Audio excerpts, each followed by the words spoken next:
of night so far. Joining the table is the Italian Pirate 2006 bracelet winner Max Pescatori. Who doesn't love the Italian Pirate? Action is on Joe Catta on the Jack Link's Beef Jerky Pocket Cam, 8-7 of hearts. For a young guy, Joe, very disciplined. He has good bankroll management, both at the table and away from the table. Catta from Under the Gun +3 makes a raise to 800. Action over to Chris Bryce with pocket sixes. He has a degree in biological sciences from the University of Surrey in England. I believe they are the Ramblin' Wreck. And he calls for 500. So here's the flop. It is 9-9-8. Catta outflops the World Series rookie, catching a pair of eights. Bryce, a former minor league soccer player, checks his underpair. Catta went a couple of semesters to Macomb Community College. Knew it wasn't for him. Catta bet 1,200, and Bryce will make the call. Turn card is a jack of spades. Catta adds a gut shot straight draw. Joe was like a one-and-done college basketball star. He knew his career path was poker, and he figured school only interfered with it. They both check. River card is another jack, and that's interesting. It means they'll both play the board if neither folds. Yeah, that's an unfortunate card for Joe. He gets counterfeited on the river. Bryce does bet it, putting heat on Catta, 3,500. Nice bet there from Bryce. His pair also got counterfeited. He's playing the board like Joe and hoping to scare him away.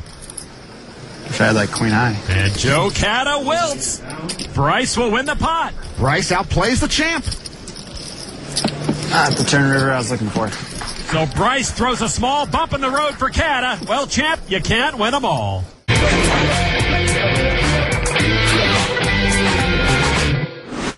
The 2010 World Series of Poker is presented by Jack Link's Beef Jerky.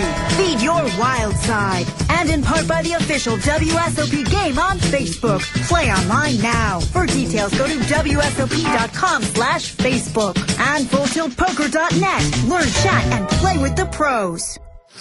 This day one session here at the Rio winding down. We see that we've lost over 600 players during the course of play. The chip averaged almost 41,000.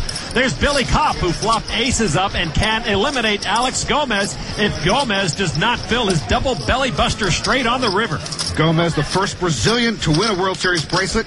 He needs a 9 or a queen or he's gone. And the river card is a tray of hearts, and that will do it. Kopp wins the hand. Alex Gomez knocked out of the main event. And Billy Kopp's got some chips now, no? Indeed, Kopp up to 114,000, hoping to make another deep run in the main event. Meanwhile, across the room, Tom Dwan has moved all in. He's in great shape to double up. He's got jacks up after the turn. Radin Talebi with just a pair of jacks and a gut shot straight draw. Some of Dwan's prop bets involve him winning a bracelet this year. The main event, his last chance at this World Series. Talebi can only knock him out here with a river queen or 9. And the river card is the 9. And Talebi rivers his straight to send Tom Dwan out the door. Whew. And Durr is reaching for the Peter Jetton button. I'm sorry, did he just dump Peter Jetton onto his chair? He did indeed, and that brings a smile to Talebi's face. Tom, you left Peter Jetton behind. There is the main event bracelet that Durr will not win, and I'm sure he'll be contacted by some folks wanting to collect on the bracelet bets. Let's get back to the featured table, and world champion Joe Catta looking to go back-to-back. He has pocket jacks. The champ gets a lot of pocket pairs. He does indeed. Under the gun, he'll raise it up to 1,100. The blind's at 2 and 400 now. Action is folded over to Gio Ruby, 58-year-old amateur player. Pocket sevens. He is a sculptor, and the sculptor has re-raised the champ. He re-raised to 4,000. Catta needs 2,900 to call. All right, you talked me into it. And instead, Catta raises Ruby all in.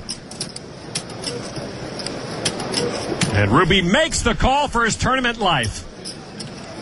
Pocket sevens for Ruby, pocket jacks for Catta.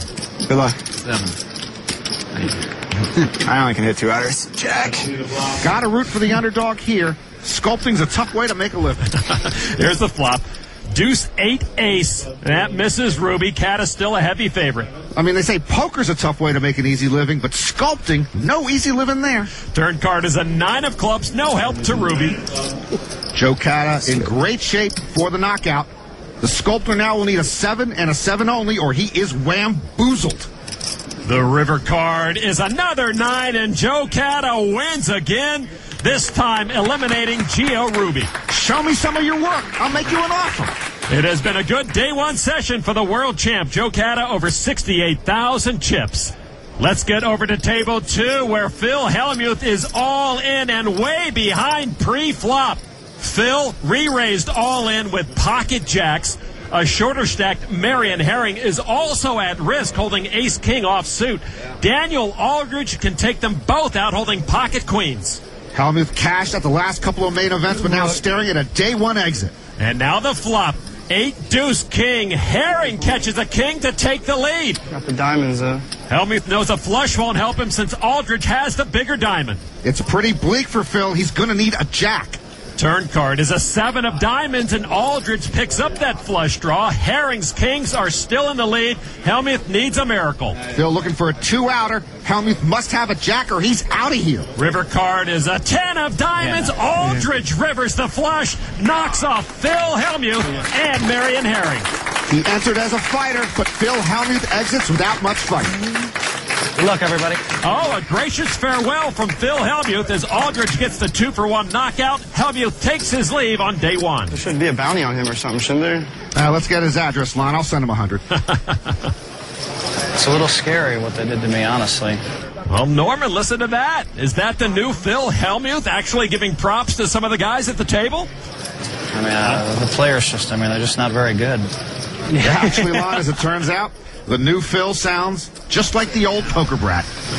I deserve better, but... Another disappointing year for the all-time bracelet leader. And it's an abrupt finish to his 2010 main event. Some of the top players in the game came to the Rio to take their first step towards poker glory. Definitely looking forward to making a deep run. 4,000 or 5,000 more people to go, no problem. But for some, the journey ended quickly. Steve Begleiter will not make a repeat appearance in November, and Phil Hellmuth has plenty of time to work on his entrance for next year's main event. All that's left of Tom Dwan is his Peter Jetton Button, while Jetton himself outlasted Dwan again and moves on to day 2. 2 of the toughest guys in the room fought their way through, while Robert Mizrachi, Daniel Olai, and Annie Duke are among the bevy of bracelet winners that advance. They ain't trouble now. You know, baby? 2-time main event champ Johnny Chan is making a run at a 3rd title, and he's among the chip leaders. But many were focused on the 2009 champion Joe Cata, who was hoping to continue his run to defend his title. But right now, it's just dodging landmines, playing good poker, and hopefully you don't get in any cooler situations. For Norm and Chad, I'm Lon McCarran. Thanks for watching the